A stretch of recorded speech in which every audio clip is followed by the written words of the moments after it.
Mhm. Okay. Katarina, thank you so much for joining us all the way from Sweden.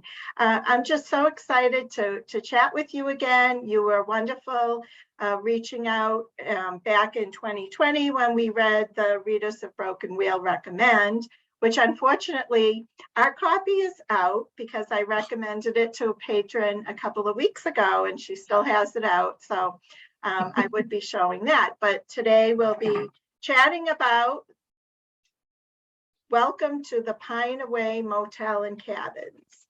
So first of all, would you like to share a little bit of your background, your history? You know, like, did you always want to be a writer? Sure, and first of all, thank you for having me. I really enjoyed our last discussion, and so great to get to meet you and your reading group again. So yes, I've been pretty much writing my entire life, but you know how it is, life gets in the way, and I've done other things as well. So I studied and I wrote academic papers instead of fiction and so on. So when I was about 25 years old, and this is a while ago now, I sort of sat down and I compared the amount of times I spent writing, you know, boring school papers and academic stuff with the amount of time I spent writing fiction. And I realized, of course, that I spend a lot more time writing boring stuff than the things I really dreamt about writing. So I promised myself that I would get a job. That was the first part. And then I'd save money and vacation days. And then I'd go away for a month and write. So I could, you know, spend a good portion amount of time writing full time, finishing a novel. And that was my entire goal, just, you know, finishing an idea, writing from chapter 1 to the end, and then didn't have to be good or published. It was pretty much just for like an exercise or for practice. So I just filled it with everything I love in books, and I love small American towns and books about books and bookshops and quirky characters and so on. And that was the very first draft of the Readers of Broken Wheel Recommend, although I have to say it was also terrible, completely unreadable.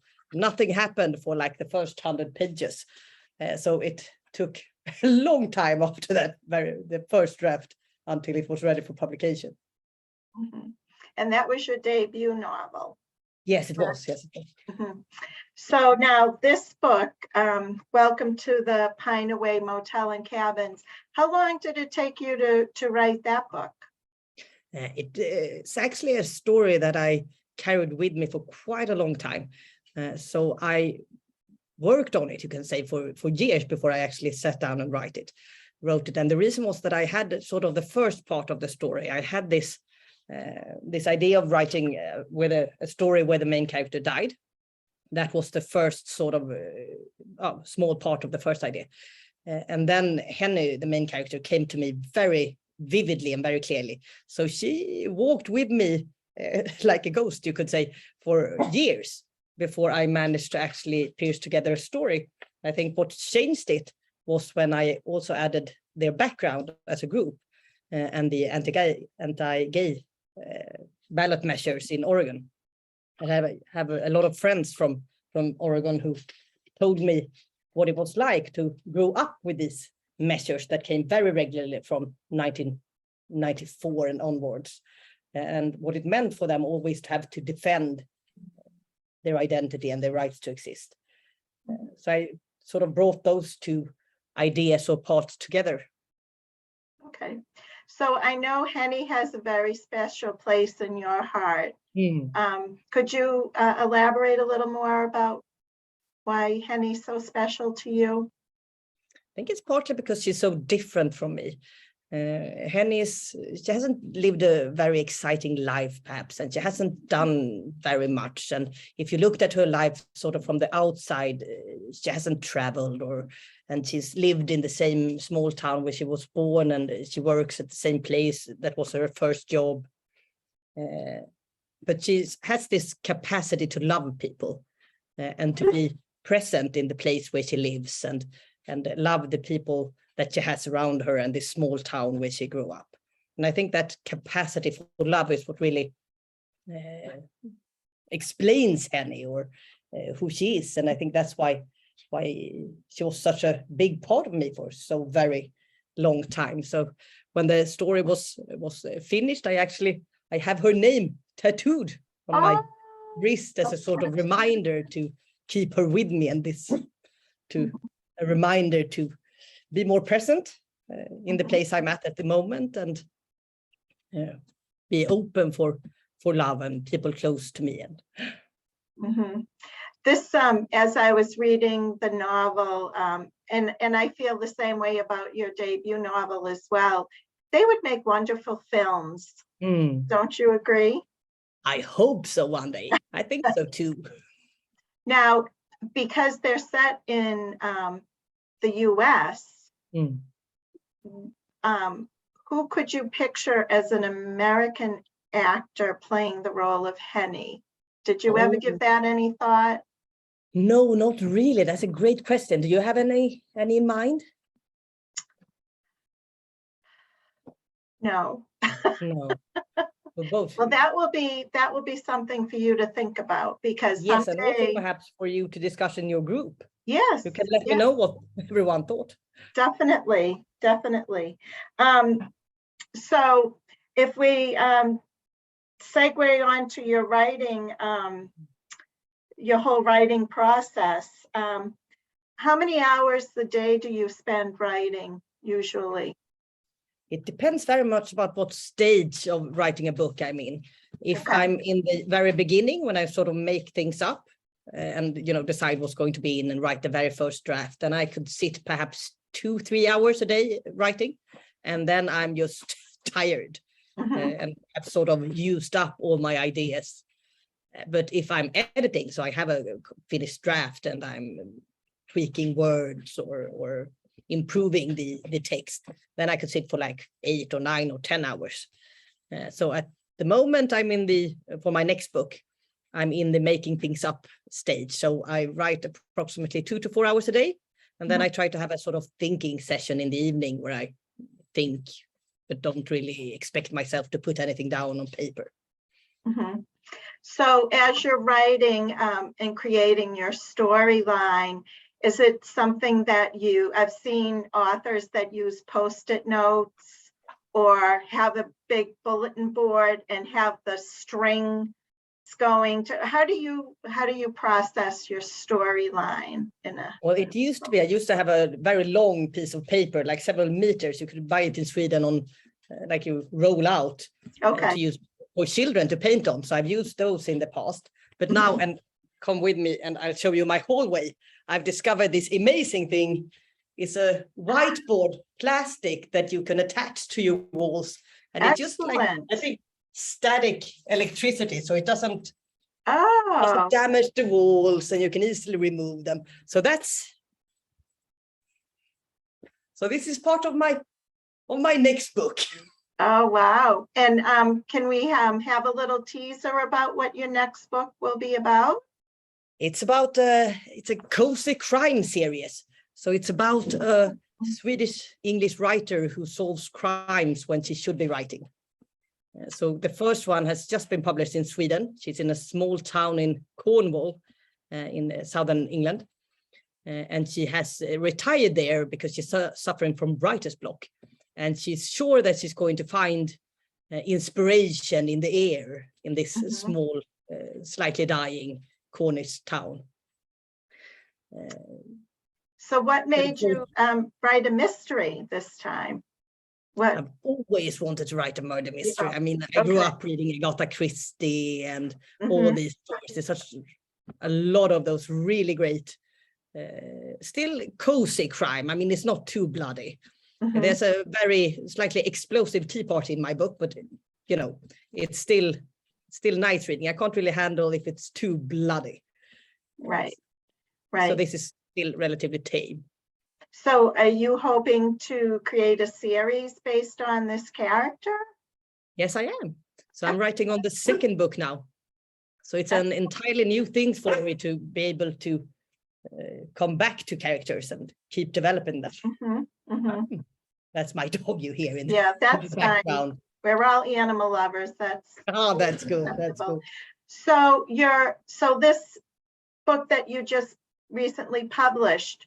Do you have any control over when the books are translated so that they're sold in other countries? And no, my agent is handling the sale of it. So I don't think anything's been decided yet. And then, of course, it has to be translated and then eventually, hopefully, published in the US. Yes. So, but I can't say anything at this point about when. Okay. Oh, there he is. Terrorist. We have a lot of folks in our library that are cozy mystery readers and love cozy mysteries. So going to grab him. He just wants a little attention, that's all. Yes. So of all of the books that you've written so far, which one was the most enjoyable that you wrote? Oh, I think it's this last book I wrote that hasn't been published in the US yet. This cozy crime about Berit Gardner, my Swedish writer detective. And the reason it was so enjoyable was that I wrote it during the pandemic. And the pandemic, while horrible, of course, in every way, it also reminded me about something that I've known all along, basically, that you can use books to travel if you can't travel physically. So it was a reminder for me to both read as a way of travel, but also that I can do the same thing when I'm writing, and I can make things up. So I physically might be stuck in Stockholm, but I could always just grab my pen and paper or open up my computer, and then I would suddenly be at an English pub in Cornwall having a pint and some vinegar chips. So have you been to Cornwall before? Yes, I have. I actually did a trip researching it. So I traveled along the coast. It was epic. Nice.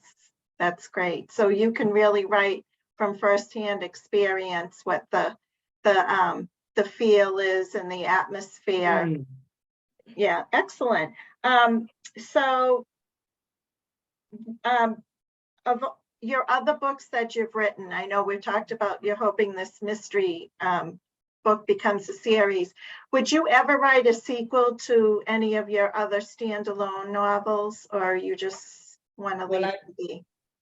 I have to admit, I feel a certain longing to go back to Broken Wheel. I mean, I miss the people there. It would be lovely to revisit them. But the bad things about sequel is that the very first thing you have to do is tear up all your happy endings. So you have to start over again with new troubles and new problems to all these long suffering people. And the funny part about being a writer is that you have to be so incredibly sadistic to all your characters. I mean, a book is basically just bad things happening to good people until hopefully they live happily ever after in the end. So I'm slightly reluctant to tear up their newfound peace. But I have been thinking about perhaps writing a prequel. It would be very nice or fun to get to revisit Broken Wheel, perhaps when Amy was still alive. That would be wonderful. Yeah, I think so too. Yes. So maybe one day. Because she was such a memorable character in the past, in the past tense, because she was gone in the beginning of very much a part of the town. Yes. Oh, that would be wonderful. That would definitely be a book group book choice that I would I would want to read with my group, because we loved Broken Wheel. It was just such a great story. I'm so glad to hear it.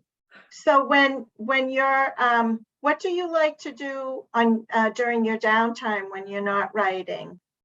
What are some of your hobbies? Well, I read a lot. That's the boring answer. So usually I read or write, but I have to admit, watch quite a lot of TV. Of course, I watch it as research. So at the moment, I'm watching all series of Midsummer Murders. This amazing English detective series about a very murderous couple of villages. But nowadays, of course, I'm also spending quite a lot of time with this little creature. Exactly. Looking cute and quiet now. Yes, because he's you know, he wanted to be part of the interview. So And he was now sure he's that your reading happy. group wanted to meet him. Right. Yes.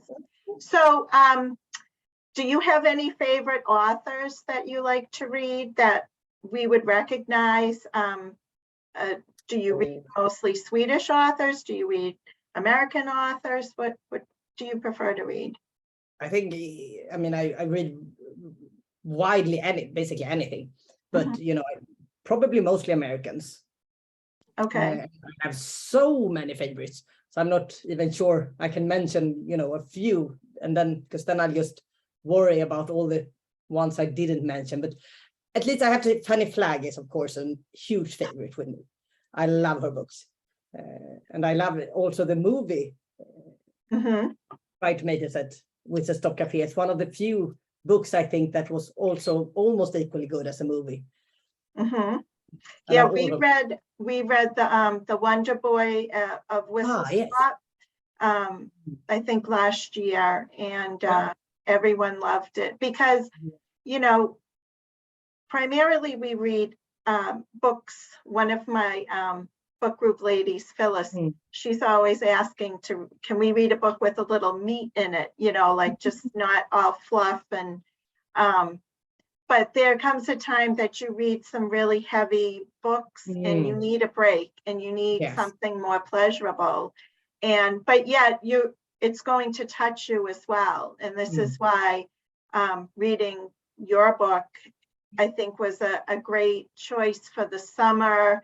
And we're reading the Tattooist of Auschwitz next month, which was on the list prior to the pandemic. And I had to rely on just ebooks because we weren't receiving deliveries and it was just really difficult. So I added that book back in, but you know, there's all different, even if it's a fiction book that's just, I hate the name chick lit because it's just not, to me, that's not really a genre. But you know, sort of like light fiction or something, but it's relatable. And that's how I view your books, that they're relatable and you really feel like you're bonding with the characters. And I think that's really special when authors are able to do that. And like you said, Henny, she's just gonna live on in the back of readers' minds just because of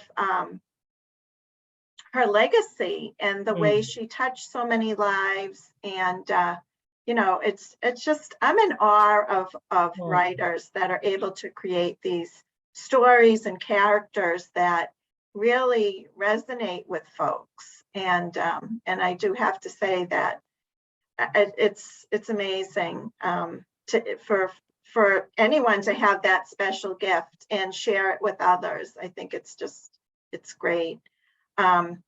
So I don't want to take up too much more of your time, but I so appreciate you agreeing to this interview again, all the way from Sweden.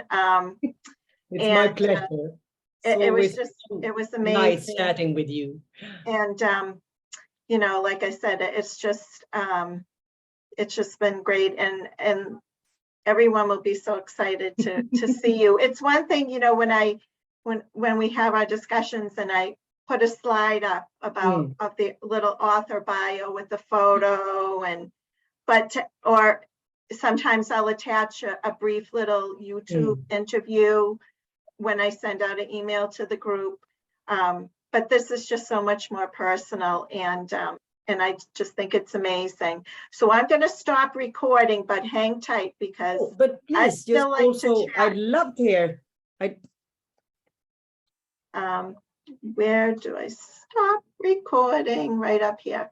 Okay. Bye-bye. Thank you so much, Katarina. Hold on one second. Thank you for having me.